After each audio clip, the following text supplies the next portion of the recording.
لوگ جنازہ اٹھا کے دفن کے لیے لے جا رہے تھے. امام رحمت اللہ علیہ نے اسے کہا ابشر، بشارت لو، خوش ہو جاؤ.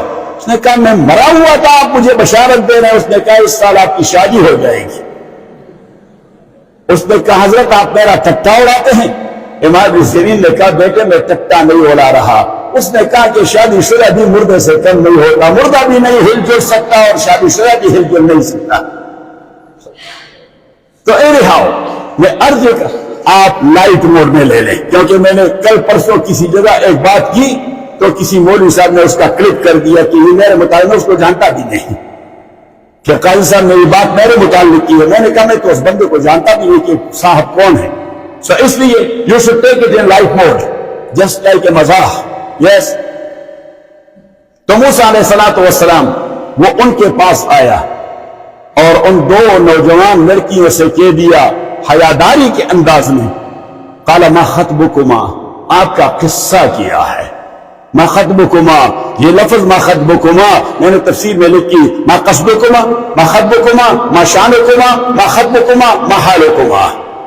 تو حاصل یہ ہوگا کہ آپ کا قصہ کیا ہے کہ لوگ آ کے اپنے ریبل کو پلاتے رہتے ہیں اور آپ رکواتے رہتے ہیں. تو انہوں نے کہہ دیا قالتا لا نسقی، قالتا لا نسقی. اور اس قسم کے الفاظ عربی میں کبھی سلب فعل کے لیے ہوتے ہیں، کبھی سلب و استطاعت الفعل کے لیے ہوتے ہیں. سو قالتا لا نسقی، ان دونوں نے کہا ہم پلاتے نہیں. اور دوسرا معنی ہم پلا نہیں سکتے، ہم پلاتے نہیں مینز کہ ہم اجنبی مردوں کے ساتھ منگلنگ نہیں کرنا چاہتے. اور نمبر دو قالتا لا نسقی، انہوں نے کہا ہم پلا نہیں سکتے، یہ مین ڈومیننٹ کلچر ہے، ہم نہیں جا سکتے آگے. یہ لیڈیز فرسٹ والا نہیں، یہ مین فرسٹ والا ہے. قالتا لا نسقی. اور تیسری بات یہ کہ ہم کیوں نہیں پلاتے یا پلا سکتے کہ جو ڈول ہے اسے 12 مرد کھینچتے ہیں اور ہم تو دو یہ دبلی پتلی لڑکیاں ہیں، تو ان کے ریور سے جو کچھ تھوڑا بہت پانی اس جگہ پہ رہ جاتا ہے، وہ ہمارے بھیڑ بکریاں سیر بھی نہیں ہوتی، چلو ٹو سم ایکسٹینٹ کنچ آف ترس ہو جاتا ہے. تو موسیٰ علیہ السلام نے کہا آپ کیا ہے آگے لے آئے، یہ کیا مسئلہ ہے؟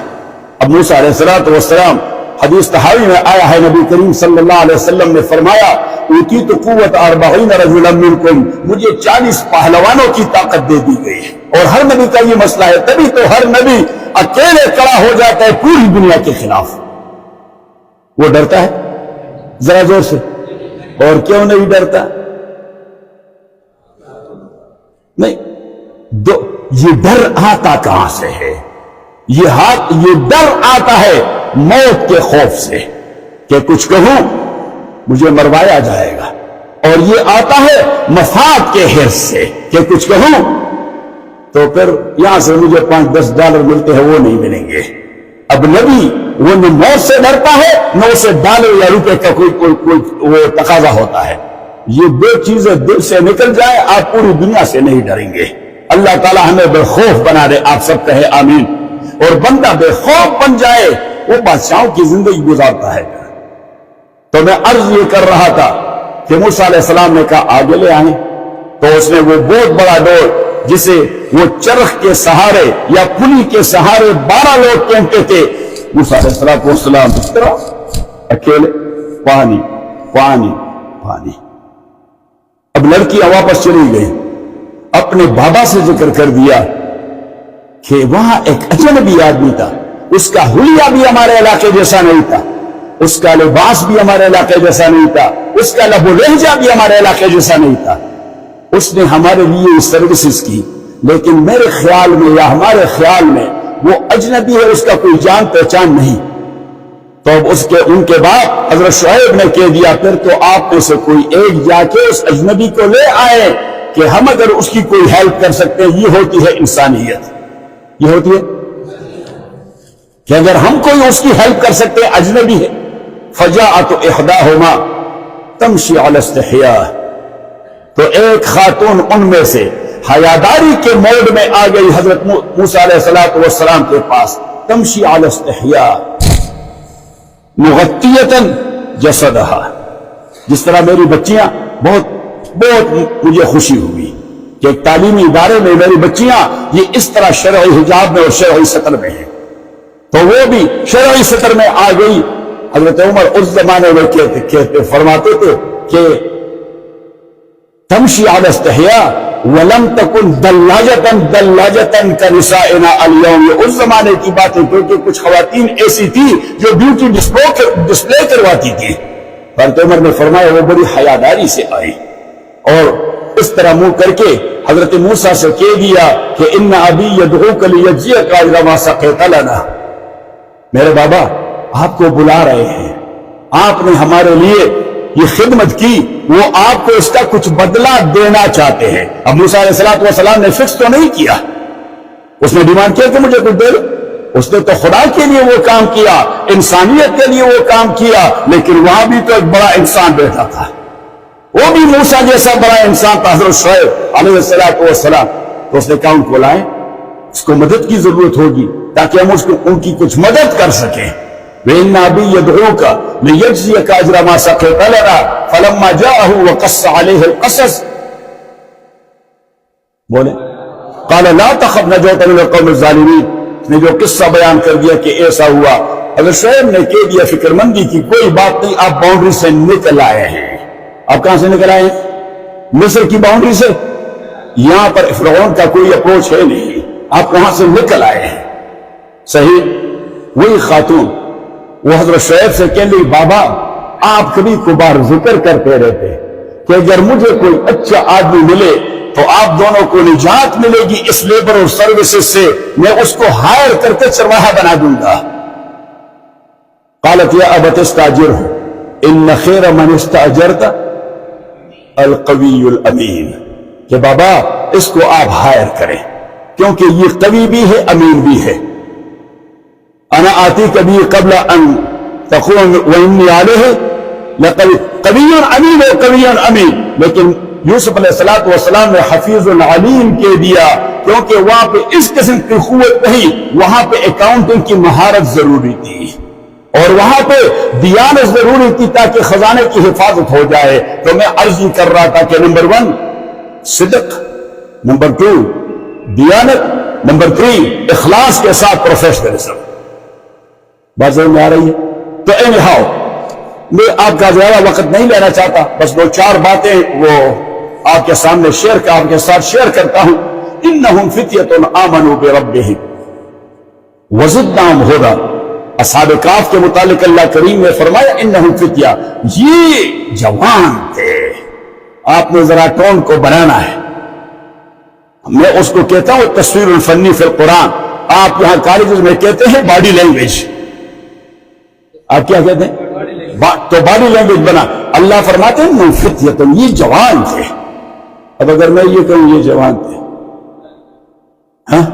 ذالک الفتح، ڈاکٹر ضیاء الرحمن کہتے ہیں ذالک الفتح، اس نے ہماری تفسیر کی 2 صورتوں پہ، الفاتحہ پہ اور البقرہ پہ اس نے PhD کر دی، اللہ کو جزائے خیر دے رہے۔ تو تو میں نے اس سے کہا کہ آپ آسمان پہ چلے گئے، میں ابھی تک زمین پر بیٹھا ہوا۔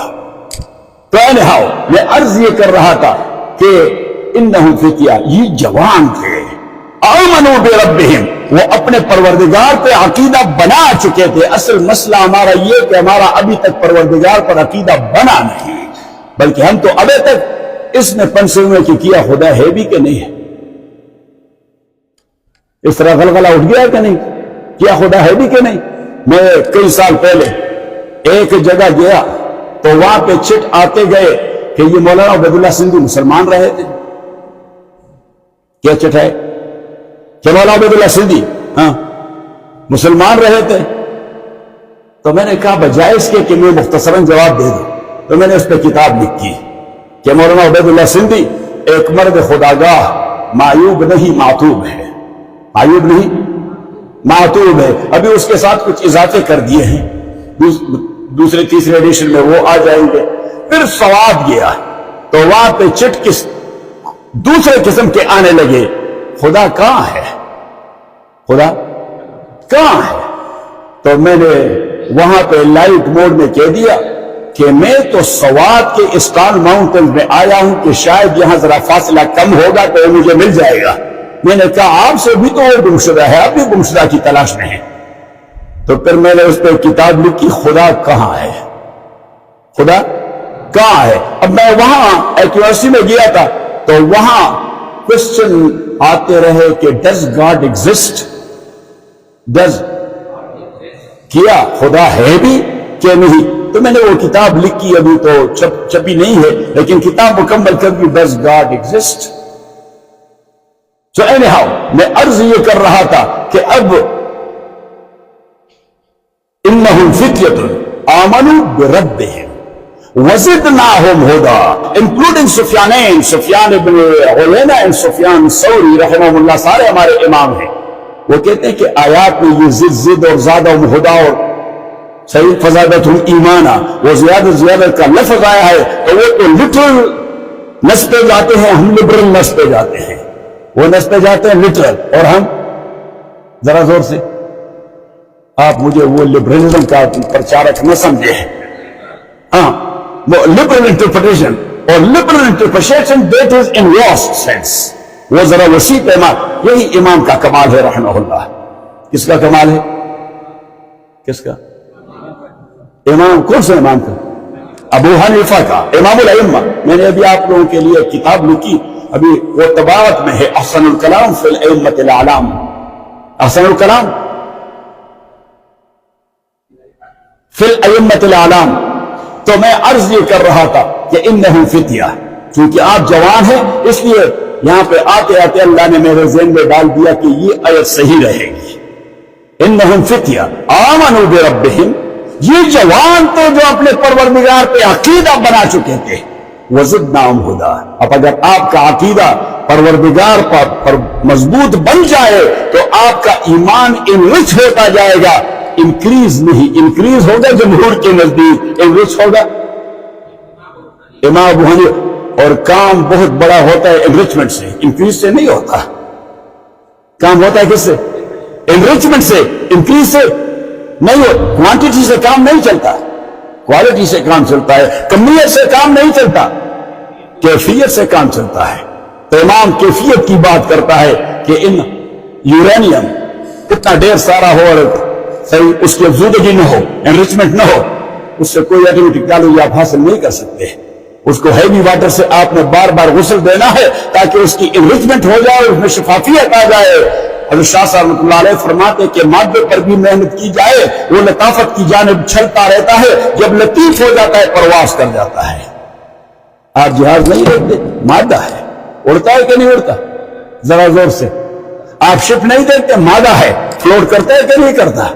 اور شاہ صاحب رحمۃ اللہ علیہ فرماتے ہیں کہ جسم اور روح، ان کی ملامست ایک دوسرے سے اتنی ہے کہ اس مادی جسم میں رہ کر روح میں کثافت آ جاتی ہے، اور روح اس مادی جسم میں لے کر مادے میں لطافت آ جاتی ہے، جسم میں لطافت آ جاتی۔ تو میں نے اس کی تشریح کر دی اور لکھی بھی ہے، رحمت اللہ الواسعہ، آپ پڑھتے رہتے ہیں۔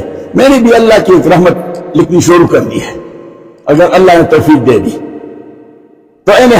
میں نے وہاں لکھا کہ شاہ صاحب نے یہ بات کی، تو اس کو سمجھنے کے لیے میں کیا عرض کروں تو میں نے وہاں پہ لکھا کہ یہی وجہ ہے کہ آپ ایک زندہ بندے کو چارپائی پر لٹا کر اٹھائیں، اور پھر وہی بندہ جب مر جائے تو پھر اس کے جسد کو اٹھائے۔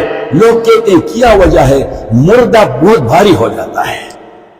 وجہ اس کی یہ ہے کہ مادہ روح سے جتنی لطافت لے لیتے ہیں جس کی وجہ سے وہ ہلکا پن آ جاتی ہے، وہ روح تو نکل گئی، تو مادہ واپس اپنی کثافت اور ڈینسٹی پہ چلی گئی، صحیح۔ لیکن کبھی کبھار ایک نیک اور صالح بندہ، لوگ کہتے ہیں جنازہ اتنا ہلکا تھا جیسے کہ فرشتے اس کو اٹھا کر لے جا رہے تھے۔ اس کی وجہ یہ ہے کہ اس نے اپنی کردار کی وجہ سے اپنے مادی بدن میں اتنی لطافت پیدا کی تھی کہ مرنے کے بعد بھی روح کا اثر اس پر باقی رہتا ہے، وہ ہلکا محسوس ہوتا ہے۔ باتیں آپ کے ذہن میں آتی ہیں نہیں؟ ذرا دیوانوں کی دل ہے دیوانے کی، اور میں بھی کوئی کم دیوانہ نہیں ہوں، تو دیوانہ کم دیوانہ نہیں۔ تو عرض یہ کر رہا تھا کہ انہم فتیۃ آمنوا بربہم وزدناہم ہدی وربطنا علی قلوبہم۔ اللہ کریم فرماتے ہیں غلبت گرا باندھنا، ہم نے ان کے دلوں پر گرا باندھ ڈالا۔ اب گرا باندھنے کا کیا معنی ہے؟ جس طرح آپ باٹل میں کوک، اب کوک پیتے ہیں، سیونپ پیتے ہیں یا دوسرے جوسز پیتے ہیں، اس کا وہ ڈبہ سیل ہوتا ہے کہ نہیں ہوتا؟ ذرا غور سے۔ تو اللہ کریم فرماتے ہیں کہ ان کے دل ایمان سے بھرے تھے اور میں نے سیل لگا دیا تھا تاکہ کوئی مصیبت نہ آ جائے، کہیں کچھ نکل نہ جائے۔ آپ کے سمجھانے کے لیے شاہ صاحب اللہ علیہ فرماتے ہیں کہ ایک دور آ رہا ہے۔ کیا آ رہا ہے؟ آپ سے میں جواب کا طالب ہوں۔ ایک دور آ رہا ہے، اور دوسرا حضرت الامام رحمت اللہ علیہ فرماتے لوگ حتیٰ کہ مسلمان بھی اس کے ماننے کے لیے تیار نہیں ہوں گے کہ یہ بات ایسی کیوں ہے؟ اللہ نے فرمایا ہے، یہ بات ایسی کیوں ہے؟ رسول پاک نے فرمایا ہے۔ یہ قوی ایمان والوں کی بات ہے۔ وَمَا كَانَ لِمُؤْمِنٍ وَلَا مُؤْمِنَةٍ إِذَا قَضَى اللَّهُ وَرَسُولُهُ أَمْرًا أَن يَكُونَ لَهُمُ الْخِيَرَةُ مِنْ أَمْرِهِمْ۔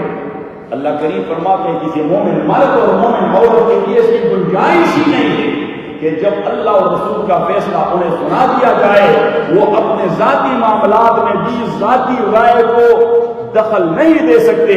اس کی ذمہ داری ہے کہ جو خدا نے فرمایا اس کو فالو کرے اور رسول پاک نے فرمایا اس کو فالو کرے۔ بات سمجھ آ رہی؟ لیکن شاہ صاحب فرماتے ہیں کیا کریں؟ یہ حالت آ رہی ہے، لوگ مادیت سے متاثر ہوں گے، نمبر ایک۔ نمبر دو، سائنس اور ٹیکنالوجی سے متاثر ہوں گے۔ تو میں نے کہا کہ مادہ وہ خدا کے مقام پر پڑا ہوا ہے، اور سائنس اور ٹیکنالوجی یہ وقت کا پیغمبر ہے۔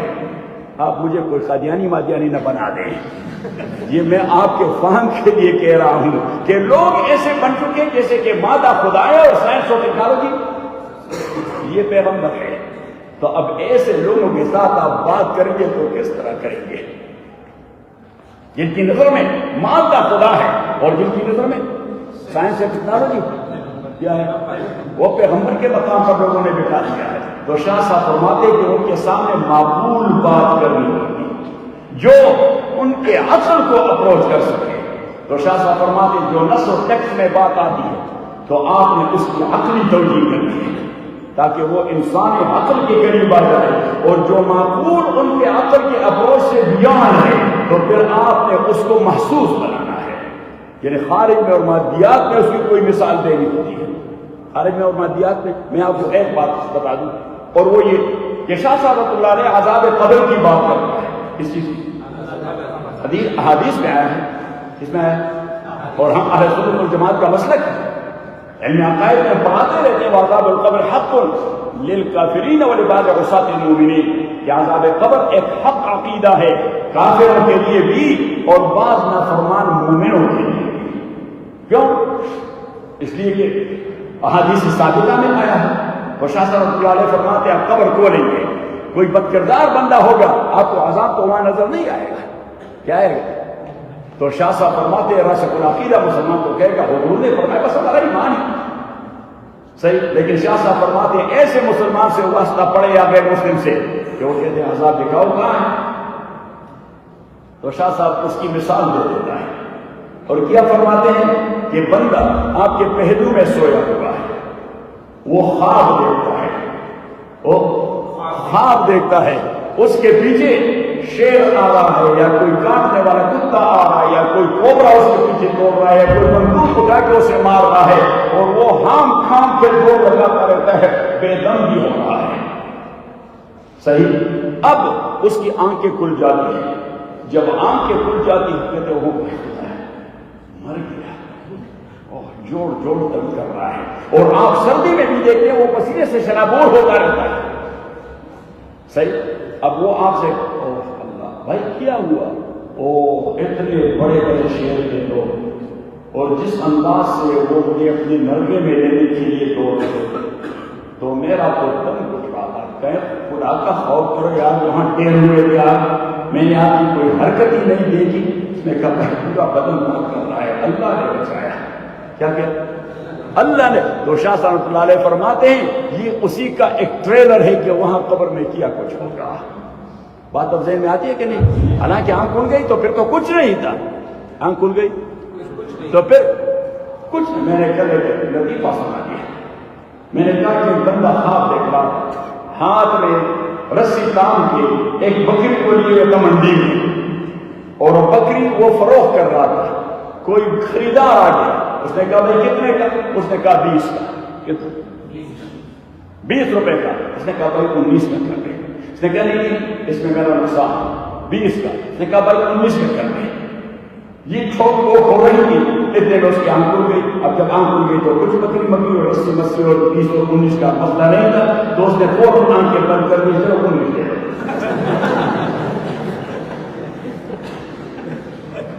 یہ میٹا ورس آ رہا ہے، آپ کو خوابوں کی دنیا میں لے جایا جا رہا ہے. اور میٹا ورس جو میری بچیاں بیٹھی ہوئی اس کے مناسب نہیں ہوتا، ورنہ اگر آپ صرف مرد ہوتے تو وہ لطیفہ سنا دیتے. میں عرض یہ کر رہا تھا کہ اب حضرت شاہ صاحب رحمۃ اللہ علیہ فرماتے ہیں کہ ہم ایسے دور کی طرف پروسیڈ کرنے والے ہیں کہ جہاں نمبر 1 اجتماعیت کا دورہ ہوگا، اور نمبر 2 وہاں پہ عقلیت پسندی کا دورہ ہوگا. لوگ آپ سے قرآن آیت کی عقلی توجیہ مانگیں گے اور وہ نبی مانگے. ہماری ذمہ داری ہے لوگوں کی ایمان کی حفاظت کرنا یا نہیں؟ ذرا زور سے آپ سے پوچھتا ہوں، اپنی ایمان کی حفاظت کرنا اور اپنے مسلمان بھائی اور بہنوں کی حفاظت کرنا، یہ ہماری ذمہ داری ہے نہیں؟ ذمہ داری ہے. تو لوگ آپ سے پوچھیں گے یہ بات سے میں نہیں آ رہی. تو اس کے لیے حضرت شاہ صاحب رحمۃ اللہ علیہ کی فلسفے کو سمجھنا اور دوسرے طرح کی فلسفے کو سمجھنا وہ بھی لازمی ہے. اب میری طرف دیکھو، کیونکہ پروفیسر صاحب نے احسان صاحب نے اس نے حکم دے دیا تھا، تو میں نے دوسری آیت سورہ بنی اسرائیل کی اس لیے پڑھی کہ ان هذا القرآن يهدي للذي هي أقوم ويبشر المؤمنين الذين يعملون الصالحات أن لهم وأن الذين لا يؤمنون بالآخرة اعتدنا لهم عذابا أليما. اللہ کریم فرماتے ہیں یقیناً یہ قرآن جو آپ کے سامنے ہے، جو آپ کے پاس ہے، یہدی للذی یہدی للطریقۃ التی یہدی، یہ اس راستے کی طرف گائیڈ کرتا ہے. ہی اقوام جو بہت ہی سٹیبل ہے، جو بہت ہی سٹیبل ہے. اقوام صیغہ ہے اس میں تفصیل کا، جس کو آپ انگلش گرامر میں ایلیٹو ایڈجیکٹو کہتے ہیں کہ یہ ایلیٹو ایڈجیکٹو کا فارم ہے. تو اس کا معنی ہے قائم کا معنی کھڑا ہوا، قائم کا معنی، اور دوسرا معنی سٹیبل مستحکم. تو اقوام کا معنی بہت ہی مستحکم. تو یہ قرآن آپ کو اس راستے کی طرف گائیڈ کر رہا ہے جو بہت ہی مستحکم راستہ ہے. اور یہ میں نہیں کہتا، جان برنارڈ سے کیا جانتے ہیں نا، وہ ہمارے میاں صاحب اس زمانے میں وزیر ہوا کرتے ہیں، ایک میاں صاحب. تو میاں صاحبان کے نام کے ساتھ آخر میں کیا ہوتا ہے؟ شاہ. شاہ ہوتا ہے کہ نہیں؟ یہ جان برنارڈ شاہ یہودی فلاسفر ہے. میں نے کہا کہ مذہب کے اعتبار سے وہ بڑا متعصب یہودی ہے اور فکر کے اعتبار سے بڑا پکا مارکسسٹ ہے. صحیح، یہ ڈبل ہو جاتا ہے کیونکہ یہودیت کے متعلق ایک تصور ہے اور مارکسزم کے متعلق دو. اس میں یہ کمبینیشن آپ اپوزٹ تھا. ادروائز اگر معاملہ الٹ ہو گیا کہ آپ جیسا بے وقوف اور مجھ جیسا بدصورت پیدا ہو گیا تو وہ پھر دوبی کا کتا نہ گھر کا نہ گاڑ کا، وہ تو کئی کا نہیں رہے گا. تو اینی ہاؤ برنارڈ شاہ سے کسی نے پوچھ لیا کہ اگر ساری دنیا ایک ریاست بن جائے، میں نے وہ کتاب چھپی گئی وہ امریکہ میں رجسٹرڈ ہے، محمد دی اپاسل آف مرسی، محمد دی اپاسل آف مرسی 800+ پیجز ہیں رسول پاک صلی اللہ علیہ وسلم کی سیرت طیبہ میں. تو وہاں پہ میں نے مستشرقین اور مستغربین کے آراء لے کے انہوں نے برنارڈ شاہ کی رائے بھی لکھی ہے کہ اس سے کسی نے پوچھا کہ اگر ساری دنیا ایک اسٹیٹ بن جائے، ایک ریاست، اس میں مختلف المذاہب اور مختلف العقائد لوگ، مختلف قومیتوں کے لوگ، مختلف مناطق اور زونز کے لوگ ہوں، اور ریاست کا تو مقصد ہی 2 کام کرنا، نمبر 1 امن و عدل فراہم کرنا، نمبر 2 ضروریات زندگی فراہم کرنا. شاہ صاحب کے نزدیک ویلفیئر اسٹیٹ کا تصور کیا ہے، یہی 2 چیزیں ہیں، امن و عدل اور نمبر 2 ضروریات زندگی. یہی ضروریات زندگی اور امن و عدل. تو برنارڈ شاہ سے کسی نے پوچھ لیا کہ اگر دنیا ساری ایک سیٹ بنے، عقیدے بھی مختلف، مذاہب بھی مختلف، کلچرز بھی مختلف، منطقے بھی مختلف، اینڈ سو آن، اور ان کے لیے ایک ایسے نظام کی ضرورت ہو جو ان سب کو مطمئن کرے اور مطمئن رکھ سکے، یعنی سوشل ویلفیئر اسٹیٹ پرووائڈ کرے، تو آپ کے ذہن میں ہے کوئی ایسا سسٹم؟ تو اس نے کہا یس، the system given by Prophet Muhammad peace be upon him، کہ وہ نظام جو محمد رسول اللہ کے، اس نے کہا you say it، you say، he said I cannot concede the truth۔ Philosopher کی یہ ایک فائدہ ہوتا ہے کہ وہ جھوٹ نہیں بولتا، بول نہیں سکتا۔ اگر فلاسفر جھوٹ بولنا شروع کر دے تو اللہ کریم اس کی روشنی کا بٹن آف کر دے کہ چلے اندھے اب بٹکے رہو۔ وہ اپنے ساتھ احسان کرتا ہے تو وہ جھوٹ نہیں بولتا۔ تو اس نے کہا yes I can not concede the truth, میں ٹروتھ کو کنسیڈ نہیں کر سکتا۔ تو ان ھذا القرآن یہدی للتی ہی اقوم، اس زندگی کے لیے یہ قرآن آپ کو زندگی کا وہ راستہ بتا دیتا ہے جو سب سے اسٹیبل اور سب سے مستحکم، اور اقوام کا ایک معنی ہے عدل، جو سب سے بیلنسڈ اور متوازن راستہ ہے، جو سب سے بیلنسڈ اور متوازن راستہ ہے۔ وَيُبَشِّرُ الْمُؤْمِنِينَ الَّذِينَ يَعْمَلُونَ الصَّالِحَاتِ أَنَّ لَهُمْ أَجْرًا كَبِيرًا، اور یہ مومنوں کو بشارت دے دیتا ہے کہ ان کے لیے آخرت میں اجر کبیر ہے۔ حضرت امام شہید رحمۃ اللہ علیہ، شاہ اسماعیل شہید رحمۃ اللہ شاہ صاحب کے پوتے ہیں، نواسے ہیں، کس کے پوتے ہیں شاہ صاحب کے رحمہ اللہ، حضرت شاہ اسماعیل شہید رحمۃ اللہ علیہ، وہ فرماتے ہیں کہ قرآن کریم سیاست کی تعریف اس آیت میں اس نے پرووائڈ کر دی ہے کہ السیاست الاسلامیہ، میں نے آپ لوگوں کے لیے ایک کتاب لکھی ہے اسلام اور سیاست، کیا، اور اسے انگلش میں بھی لکھا ہے اسلام اینڈ پالیٹکس، اسلام، اور وہاں امریکہ میں وہ کتاب چھپ بھی چکی ہے، اور یہ میرا بیٹا میرے ساتھ ہے، اس کے لیے دعا کریں، وہ ایکسیڈنٹ کر چکا ہے اور کل دوسرا ایکسیڈنٹ کر گیا، وہ دوسرا ایکسیڈنٹ جی کہ مولانا صاحب آئے تھے، مولانا فضل الرحمان صاحب تعزیت کے لیے، میری والدہ وفات پا چکی ہے، تو وہ تعزیت کے لیے آئے تھے، تو وہ اتنا رش تھا اور پولیس والے اتنے دھکے مار کے یہ گر گیا، تو اس کی وہ تکلیف میں اضافہ ہو گیا، کیونکہ پیٹھ کے بل اس کے گھٹنے میں بھی وہ ایکسیڈنٹ کی وجہ سے تکلیف ہے، اور کیونکہ وہ ایکسرسائز نہیں کر سکتا تو اس کا ذرا وزن بھی بڑھ چکا ہے، لیکن یہ کام بہت کرتا ہے۔ میرے اس کی ساری کتابیں یہ ایڈٹ کرتا ہے، کمپوز کرتا ہے، چھپوا دیتا ہے، رجسٹر کروا دیتا ہے، صحیح، اور جب رجسٹر کروا دیتا ہے تو وہاں کی کورس میں بھی پڑھی رہتی ہے، وہاں کی لائبریری میں پڑھی رہتی ہے۔ تو وہ میں نے وہ کتاب لکھی اسلام اینڈ پالیٹکس، کیونکہ ہماری ذمہ داری ہے جب مسلمان ہے تو چاہے دیار کفر میں رہے، دیار اسلام میں دین کی بات کریں گے، صحیح۔ کبھی کبھار ساتھی سیدھے سادے ہوتے ہیں، جب ان کو پتہ نہیں ہوتا تو عجیب قسم کے سوالات کرتے ہیں۔ تو میں پہلے سالوں میں، کیوں میں 90s میں گیا ہوں، تو پہلے سالوں میں ایک بار آیا تھا تو کچھ دیندار لوگ مولوی حضرات بیٹھے، تو اصل میں ایک مولوی صاحب مجھ سے پوچھنا یہ چاہ رہا تھا کہ آپ وہاں امریکہ میں یہ ڈریس پہنتے ہیں، یہ لباس پہنتے ہیں، صحیح۔ اب وہ اپنے الفاظ کو آرگنائز نہ کر سکا، پراپرلی کمپوز نہ کر سکا، تو اس نے کہا قاضی صاحب ایک سوال پوچھتا ہوں۔ میں نے کہا پوچھو، بہت سارے لوگ بیٹھ کے پوچھو۔ اس نے کہا جی آپ امریکہ میں بھی لباس پہنتے ہیں، صحیح۔ میں نے کہا نہیں، میں ورنہ ننگا پڑتا وہاں پہ کوئی لباس نہیں پہنتا۔ اصل میں وہ پوچھنا یہ چاہ رہا تھا کہ یہ لباس پہنتے ہیں، لیکن اس سے معاملہ گڑبڑ ہو گیا۔ تو اس نے کہا کہ آپ وہاں بھی لباس پہنتے ہیں؟ میں نے کہا نہیں، وہاں تو لوگ ننگے پھرتے رہتے ہیں، صحیح۔ بلکہ ایک مولوی صاحب نے ایک بار پوچھے خالد صاحب آپ کا بنیادی سبجیکٹ تفسیر اینڈ حدیث ہے، کیا ہے؟ تفسیر اینڈ حدیث اینڈ پلس فقہ اور علم کلام، یہ چار میرے بنیادی سبجیکٹس ہیں۔ تو اس نے کہا کہ یہ آپ تفسیر تو وہاں پڑھاتے رہتے ہیں۔ میں نے کہا اگر جب اللہ توفیق دے تو پڑھاتا رہتا ہوں، صحیح۔ تو اس نے کہا آپ انفال اور توبہ بھی پڑھاتے ہیں، سورہ انفال اور سورہ توبہ، جس میں جہاد و قتال کا تذکرہ ہے بالتفصیل۔ تو وہ یہ سوچ رہا تھا کہ شاید یہ وہاں جہاد و قتال کا نام نہیں دے گا، کیونکہ اس سے تو لوگ جہاں لڑتے ہیں تو وہاں کیا۔ میں نے کہا نہیں، یہ تو 7 سمندر پار ہے، یہ ملک امریکہ کہاں ہے؟ 7 سمندر پار۔ میں نے کہا جب یہ اڑتا ہو یہاں سے تو سمندر میں انفال اور توبہ کو پہن دیتا، اور پھر وہاں ایک قرآن لے جاتا ہو جس میں انفال اور توبہ نہیں ہوتا۔ لوگوں کا بھی عجیب تصور ہوتا ہے۔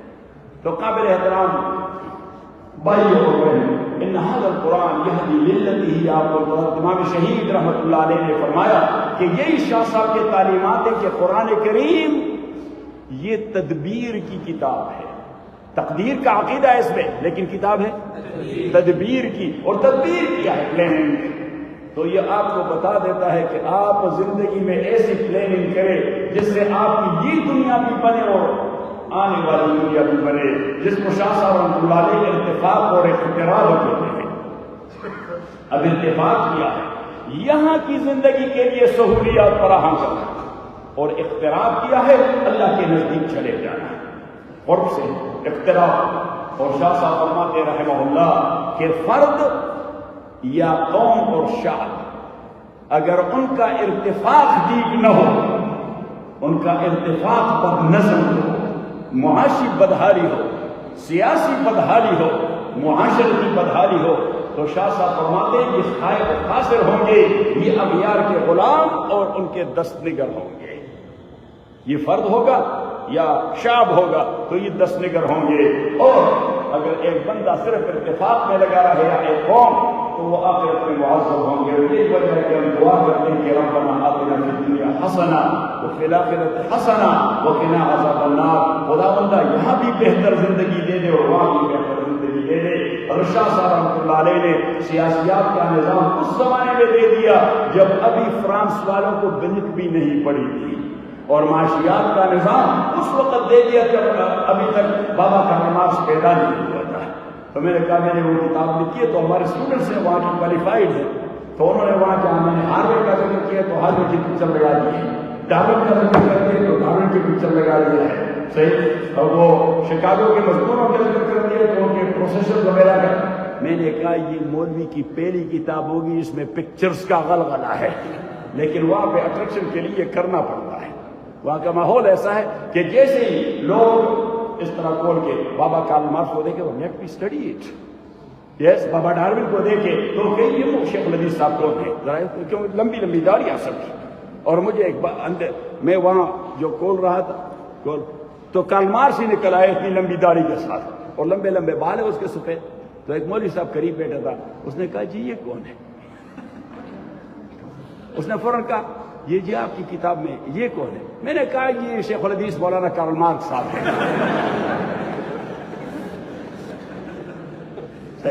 بات ان هذا القرآن يهدي للتي هي اقوم. تو ابھی کارل مارکس پیدا بھی ہے، لیکن بدقسمتی ہے امام سندھی رحمۃ اللہ علیہ جب وہ افغانستان سے نکل گئے اور چلے گئے کہاں؟ روس. تو وہاں پہ عام تو کتابوں میں لکھا ہے لیکن صحیح نہیں ہے کہ لینن سے ملاقات ہو گئی. مولانا خود فرماتے ہیں کہ لینن اس وقت وہ کوما میں تھے تو چرمن کوپ سے ملاقات ہو گئی تھی. کس کے ساتھ؟ چرمن کوپ ان کا فارن منسٹر. نمبر 3 موطا مالک اور نمبر 4 ہدایہ علامہ بینانی. تو یہ 4 کتابیں اس کا اوڑھنا بچھونا تھا. صحیح. کہیں بیٹھ جاتے تو پھر ان کتابوں میں کسی کا. اور شاہ صاحب کے فلسفے تو اس آدمی کو عبور تھا، اس کی وجہ ہی تھی میں نے کتاب میں بھی لکھا تھا کہ بنیادی طور پر تو وہ سکھ تھے. کیا تھے؟ سکھ. تو سکھ مت کیا ہے؟ فلسفہ ہے. ہندو مت کیا ہے؟ بدھ مت کیا ہے؟ ذرا زور سے. فلسفہ. تو فلسفہ تو اس کی گٹی میں تھا کہ پڑھ چکا تھا. پھر وہ آدمی تھا جینیس، بہت تیز ذہن کا مالک تھا. پھر اس کو مجاہدین کی رہبری اور تعلیم کے لیے حضرت پیر محمد صدیق صاحب برچونڈی رحمۃ اللہ علیہ اس کا ارشاد اس کو مل گیا، اور حضرت شیخ الہند اس کی تعلیم اس کو مل گئی. یہ کمبینیشن یہ اللہ کرواتا رہتا ہے. تو اس کمبینیشن اور ان کمپوننٹ سے جو چیز نکل آتی ہے وہ چیز ہی دوسری ہوتی ہے کہ عاشقوں کو زاہدہ اچھا نہیں ہے چھیڑ چھاڑ، ان کا منشا اور ہے تیرا عقیدہ اور ہے. تو اب آدمی اتنا وسیع المطالعہ ہو تو ضروری باتیں کچھ باتیں اس کی ایسی ہوں گی جس سے آپ اختلاف کریں گے، لیکن اس کا معنی یہ نہیں کہ آپ اس آدمی کو پیش کریں یا اس آدمی کو ڈمپ کریں. تو امام سندھی رحمۃ اللہ علیہ اسی نے وہاں چرمن کوپ کے سامنے کرملن یا پولٹ بیورو میں وہ یسألونک ماذا ينفقون قل العفو. اور عفو کا معنی چلتے امام علی کے پاس. کس کے پاس؟ حضرت علی کے پاس رضی اللہ تعالیٰ. اس نے کہا زائد اور الفاظ عن حاجہ کہ جو چیز آپ کی ضرورت سے زیادہ ہے، آپ کے پاس پیسے ہیں، کپڑے ہیں، جوتے ہیں، کار ہے، سائیکل ہے، موٹر سائیکل ہے، تو امام علی فرماتے ہیں کہ تقویٰ کا تقاضا ہی وہ کسی ضرورت مند کو دے دے. ہمارے کیبنٹس وہ کپڑوں سے پٹے پڑے ہوتے ہیں اور ہم دیکھتے ہیں کہ راستے پہ ننگے جا رہے ہیں. صحیح، ہمارے کچن سے اتنا ڈھیر سارا فوڈ وہ ٹریش پہ چلا جاتا ہے اور ہم دیکھتے ہیں کہ لوگ ایک ایک لقمے کے لیے ترس رہے ہوتے ہیں. اور اللہ فرماتے کہ یہ میرے نبی یہ آپ سے پوچھتے ہیں کہ ہم کیا خرچ کریں، تو اللہ نے فرمایا الحق، جو آپ کی ضرورت اور حاجت سے زیادہ ہے وہ دے دیں ضرورت مندوں کے لیے. تو امام سندھی نے جب بیان کیا، چندن کوف نے کہہ دیا کہ مولانا ہم اپنے اس نظام میں بہت آگے جا چکے ہیں، اب یو ٹرن لینا ممکن نہیں، اور اگر ممکن ہے تو مشکل بہت. ورنہ اگر آپ ہم سے پہلے رابطہ کرتے اور یہ چیز ہمارے سمجھ میں آ جاتی تو ہم کارل مارکس کو کیا کرتے ہیں، ہم یہی آپ کا نظام لے رہے تھے.